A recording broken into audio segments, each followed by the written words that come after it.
Hello everyone and welcome back to the channel. In today's video, I want to share a story about how I used affirmations, and some may consider this robotic affirmations, but I used affirmations in order to heal potential skin cancer on my arm. Now before I get into the video, I just want to be clear, I personally don't use robotic affirmations anymore, or at least I still affirm sometimes, but I don't do the process of robotic affirmations as my primary manifestation method. But that being said, I did go through a phase in my life where I was very much into affirmations and just flipping thoughts and all that stuff. But I just want to be clear, my manifestation has since evolved. So the way that this video is going to be structured is first I'm going to share the story and what I did. And then the next thing I'm going to do is I'm going to share how you can apply affirmations or robotic affirmations in an effective manner if you decide to use robotic affirmations as your primary focusing method. Now this particular story is one of my favorite stories because it was definitely one of the manifestations I did not think would actually happen. It was a big manifestation for me at the time. It definitely felt like one of the more magical manifestations, and it definitely gave me a lot more confidence and faith in the concepts of the ability to heal your body with just your mind. Concepts that at the time I had only experienced via other people's stories. I was also a little bit hesitant to share this story just because it didn't, when I vocalize it, it doesn't really seem real. I know if I had stumbled across this video, my mind would have automatically thrown up doubts or attacked the credibility of the person sharing the story. And I know I'm a random person on the internet. You don't know who I am, but the only thing I can really give you is my word for it. As always, if this video does not resonate with you, it's 100% okay. I will always stand by my piece of advice saying only take what resonates for you and completely leave the rest. My hope is that this video helps inspire someone or gives another story out there that helps another person believe in the possibility of whatever desire they want. Okay, but with that out of the way, let's get straight into the story. The story starts off with me waking up in bed and just kind of sometimes I won't fully get out of bed at the beginning when I first wake up. So I'm sitting in bed and I'm looking at my arms, and I realized that I had, it's not there anymore, you'll see at the end of the story, but I had one of my moles that I didn't really have visible access to just by looking down at my arm. It was one of the moles where I had to turn my arm in order to see it. But I had noticed that this was a mole I had since birth, and I realized that this mole had not only grown in size, but it had a very irregular shape around it. And not only that, but it was very discolored. And when I realized that this mole that I've had since birth, that used to be a very small healthy circle, had now grown in size and developed all these abnormalities around it, I started worrying.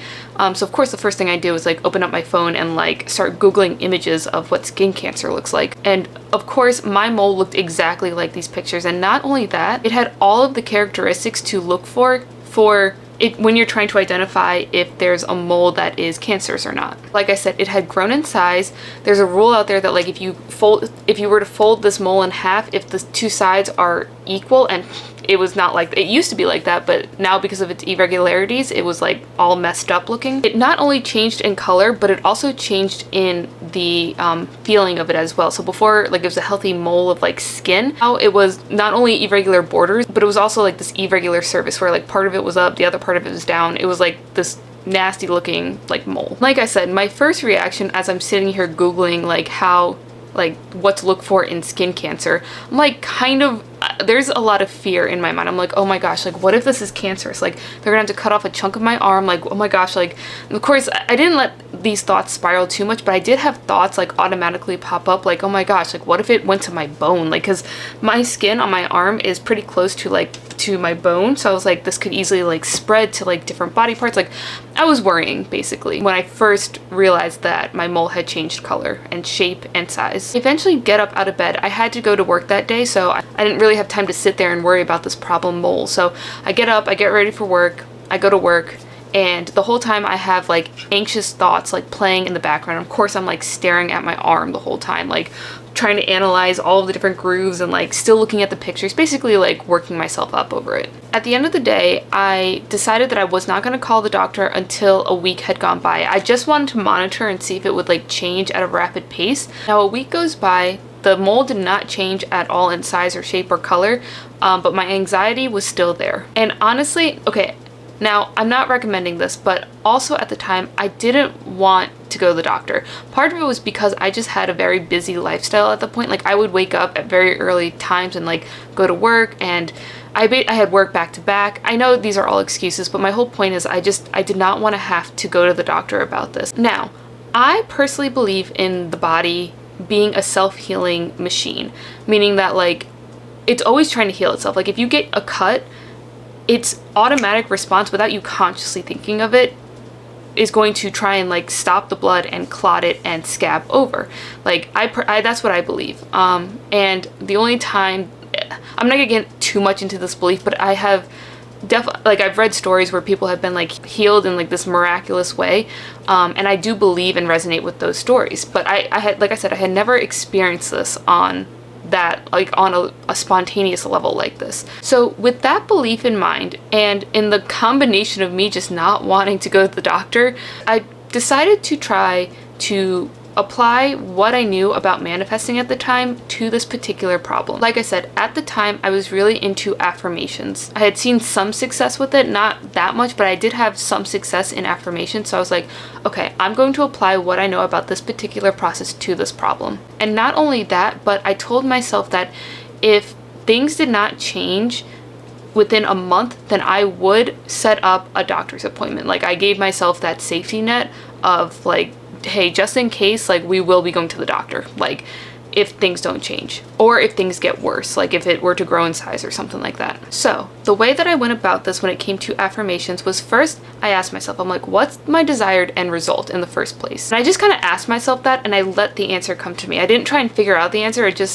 I let the contrast tell me what I actually wanted. The answer that came to me was, I want to be accidentally freaking out over nothing. And when that thought like floated in my mind, it felt good. It felt like, because I have had experiences in the past where I've kind of like freaked out a little bit over like a small problem. So that reality felt good to me. I was like, okay, maybe this could be a similar situation where I'm just freaking out over nothing. Like I said, in addition to this, I also did believe in the possibility of this working for me on some level. I didn't think it was going to happen. I truly did not think that this was going to happen. But on some level, I did believe in the possibility of it, only because I believe in the body as being a self-healing machine. And I also read stories about people who healed in the spontaneous manner and without placebos, and I had done a lot of like research at this point in the health realm of manifestation, so I had a lot of, we could say, like evidence via storytelling that kind of made me feel like I did believe in the possibility of this being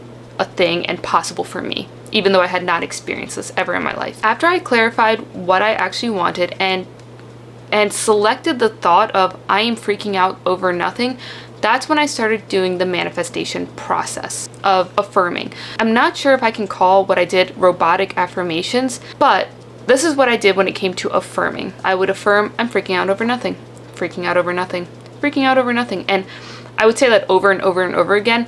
Like I said, only getting to the level of indifference, like level 0. I wasn't trying to like make myself happy or feel like I had the end result or anything like that. I was just trying to feel like neutral. That was my only goal. And what I ended up doing was so I'd be sitting there like, I'm freaking out over nothing, freaking out over nothing, freaking out over nothing, freaking out over nothing. And then once I sensed a very stable level of indifference within myself, I would stop affirming. The way that I saw it is, once I reached my level of indifference, then that was like my stop sign. Like, you can put this down now. And after I would stop affirming, I would purposely go about in my physical reality like this was not a problem that existed. Kind of like playing a game of pretend in a way. Like, I was very much aware that this was still a problem, and I wasn't avoiding or like rejecting the fact that I had this on my arm. It was just more like, I affirmed to this level and I'm gonna put this down and drop the desire. I don't like that term, but that's the best way I can say it right now. I would drop it and I would just go do something else. Like I was actually freaking out over nothing and I did not need to worry about this problem. The security of knowing that I reached the level of indifference gave me the ability to go about my reality without rejecting it or trying to change it. Now, this is very important to point out, but affirming this affirmation in a chronic manner did not take away my anxiety or my fear about the situation. What I did for those was I just let them be there. Like, every once in a while, the feeling of anxiety would come up. Like, what I would do is I would let them be there, but I would be as detached as I could from them. If at any point they started affecting me and coming more to the forefront of my brain, where I was like consciously freaking out about the mole, I would go back to affirming, and only affirming with my indifferent tone of voice to get my inner essence to a stable feeling of indifference. I would follow the rest of the steps, which is just stopping at that stable level of indifference and then going back to my reality and just interacting like I did not need to worry about this. Sometimes I didn't actually go straight back to that one single affirmation. Sometimes I would remind myself, I'm like, I do believe in the body's ability to self-heal, and it does it automatically without me even trying, and it wants to heal this. Like, I would start like playing with that belief, but I never tried to consciously make myself believe that it was going to happen for me or this is exactly what's happening in my reality. It was just more like I would start playing and like considering this belief I do have within my system. Also, in some cases when the fear would really come up, I would control it, we could say, not just by forcing myself to feel indifferent, but I would remind myself like, hey, worst case scenario, a month goes by and we go to the doctors and take it from there. But for right now, within this month, all we're doing is doing our affirmations and seeing if it works on this particular problem. So about 3 or 4 days go by, nothing has changed on my arm. But one of these days, the 3rd or 4th day, I remember affirming and in this indifferent like vibration, and an interesting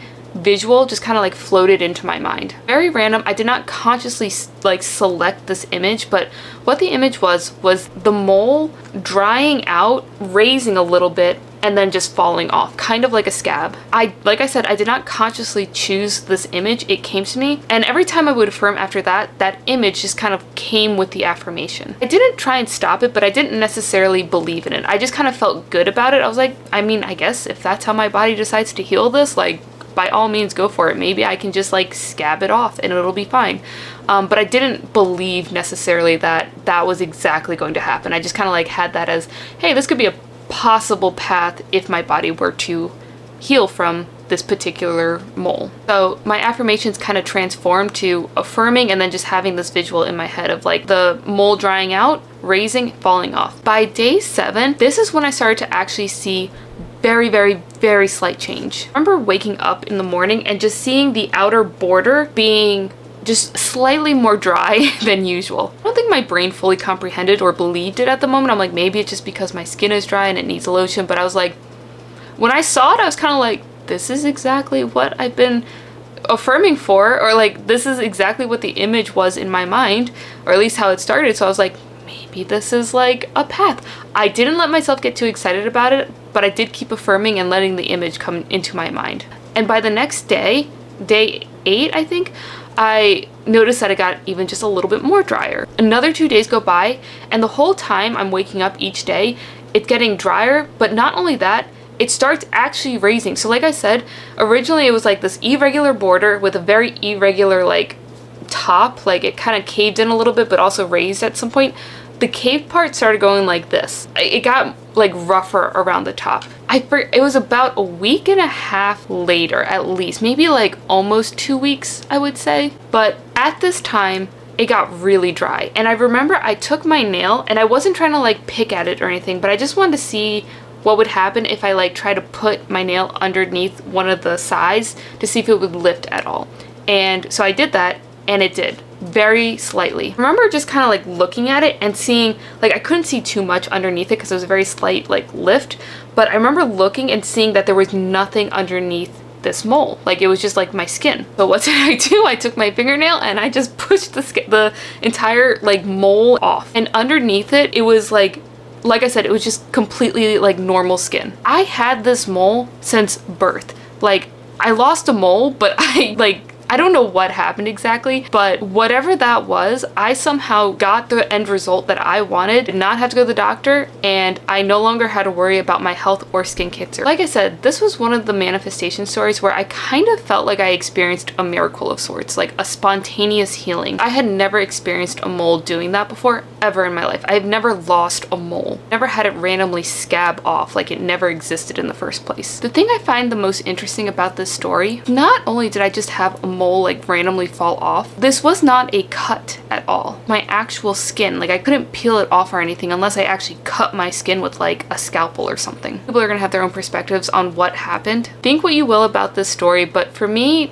the way I see it is I moved into the reality where I had my desired end result, and everything just came to me as I got my vibrational alignment sorted in relation to this particular circumstance in my reality. Not only did the story give me more confidence in the manifestation process, but it actually cleared up a lot of uncertainties I had about manifesting in general, and specifically with robotic affirmations or affirmations. The first thing it taught me is I don't have to flip thoughts. As I mentioned, I still had a lot of fear in the background, but I did my best to ignore it and only focus on feeling indifferent and doing my robotic affirmation. And if the fears ever came to the forefront of my mind, or if I was actually triggered in my 3D reality by looking at the mole or something, I would just go back to the robotic affirmation and get my vibration back up to the level of indifference and do my best to capture that level of indifference and then go about my day like I did not have anything to worry about. Like what I just said was actually true. The second thing I realized is you don't need high vibes. I mentioned this in my robotic affirmations video. This is definitely one of the stories where this solidified this understanding in me, because I never once tried to make myself feel positive about the situation or like I was going to get the desired end result. I was just aiming for indifference. And the third thing it made me realize is actually how to persist effectively, which I mentioned in my other video, but let me share how this story illustrates the persisting method I mentioned in that video. In my last video, I talk about like my past way of persisting, which was very much like a train, where I was like persisting either in affirmations or in my focusing work. Like I was running through the 3D and like attacking the 3D like a train, basically on tracks, and just if an obstacle came up, I would just kind of like affirm over the obstacle. Persisting in an effective manner is a lot less about this train method and a lot more about like a hopping method, where you somehow select the reality that you want with your desired end result, and then you allow your current reality. Somehow integrate yourself back into current reality. There's a pattern of selecting or focusing work and then letting go. And I really don't like the word letting go, but honestly that's the only word that I can use right now to explain this hopping method. It's like focus, let go, focus, let go.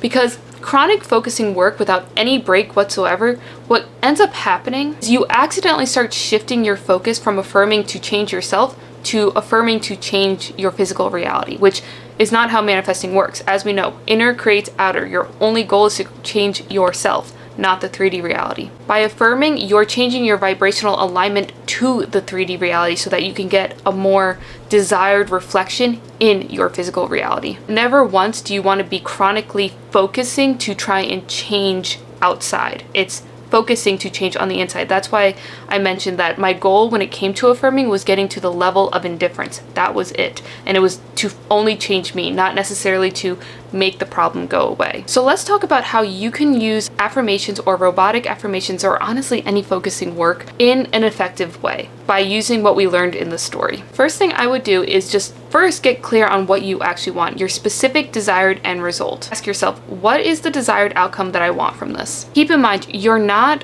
deciding the process to get there. Like for me in this story, the desired outcome that I wanted was for me to be freaking out over nothing. I did not actively think of the how or the image that eventually came to me of how this was going to happen. The how came to me. I didn't actively select the how. The second thing I would do is, once you identify your end result, usually, like I said, for me in this particular situation, the words I want to be freaking out over nothing, all I did was I took that and I made it an affirmation, like I'm freaking out over nothing. I'm freaking out over nothing.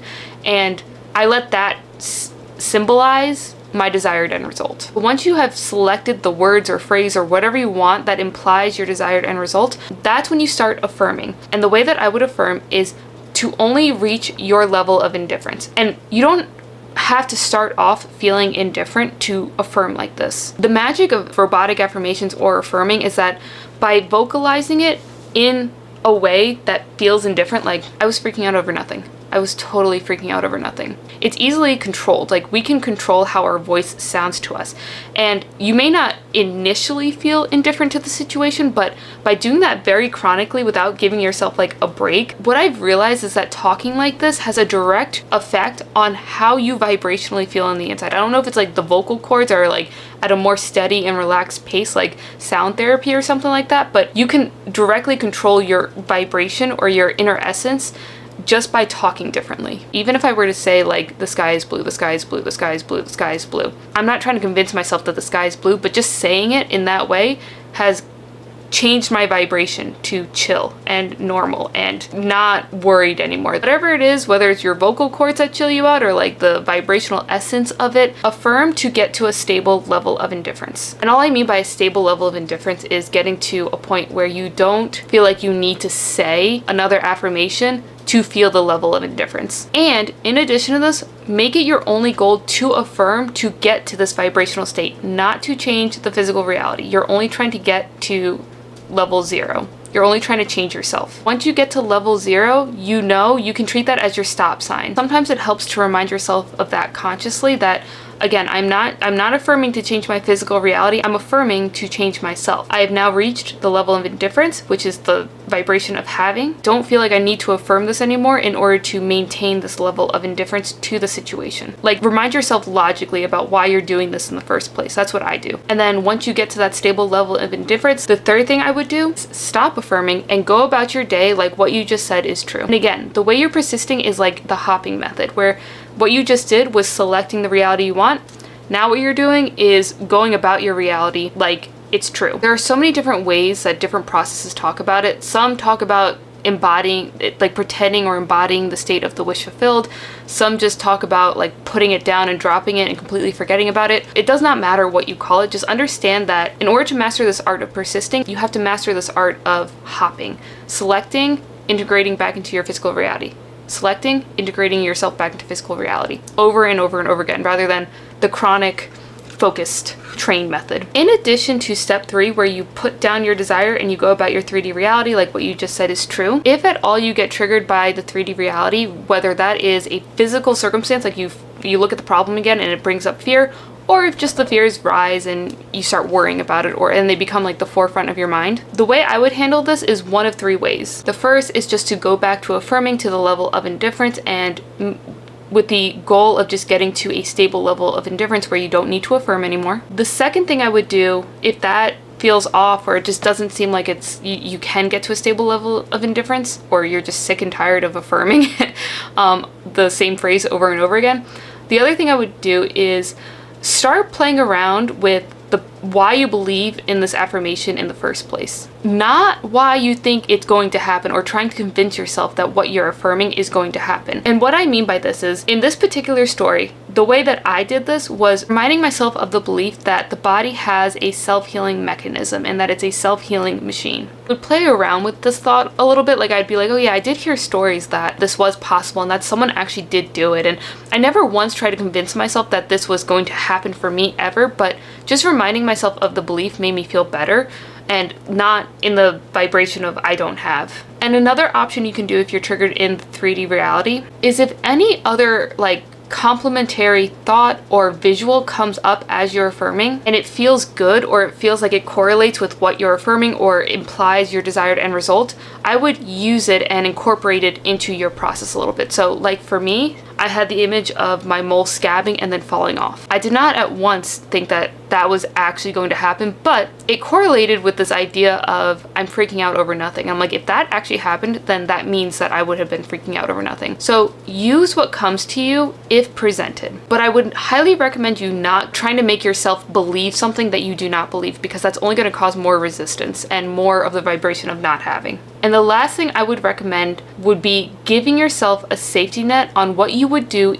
if you did not get your manifestation. Now, I know this is probably going to be very controversial advice. I know there's going to be someone out there that says, well, doesn't that mean you're planning and expecting that it won't happen? And my answer to that is, it's not about trying to make a manifestation happen. The only reason why you're doing any of this is to change how you feel on the inside. When you have a game plan for what you're going to do if you do not get your manifestation, what that does to you vibrationally is it shifts your feeling of desire with lack to the feeling of desire of preference. Eventually I'm going to create a video on detachment, but essentially for this video, just understand that desire has 2 different vibrations, which is why it's such a controversial topic in the manifestation community. It's because we're using one word in different ways. The problem is very much semantics when it comes to the different words we use to describe these concepts in manifestation.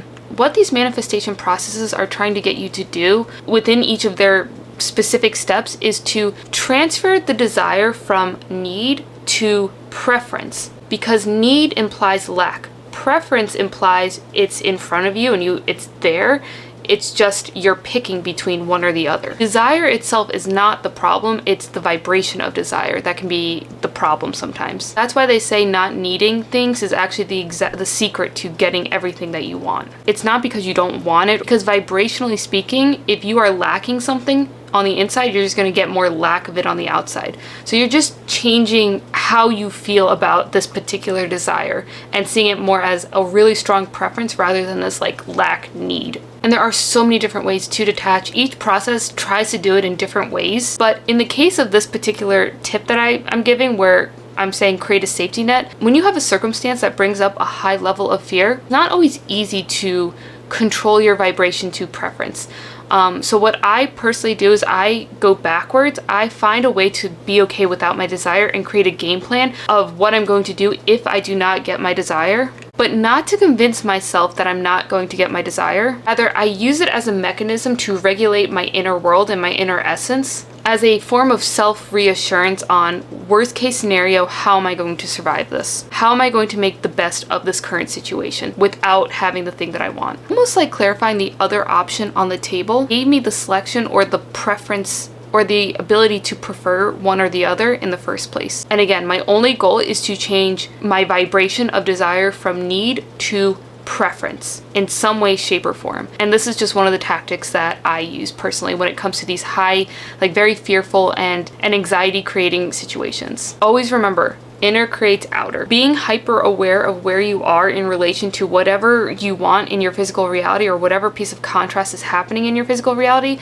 is quite literally your superpower. Such a miraculous process that it really made me start to believe not only in my ability to manifest, but the magic of the universe and the level of possibility out there. I do believe in all these crazy stories that people share about like miraculous healing, but never once did I experience it. And it really increased my level of faith in the power of manifesting, using your mind to change your body. Definitely let me know what you think about this video in the comments below. I am very curious to hear your perspective on this idea of using affirmations in an effective way to see a desired and reflection in your physical reality. That is all for now. Until next time, keep creating, everyone, and I will see you in the next video.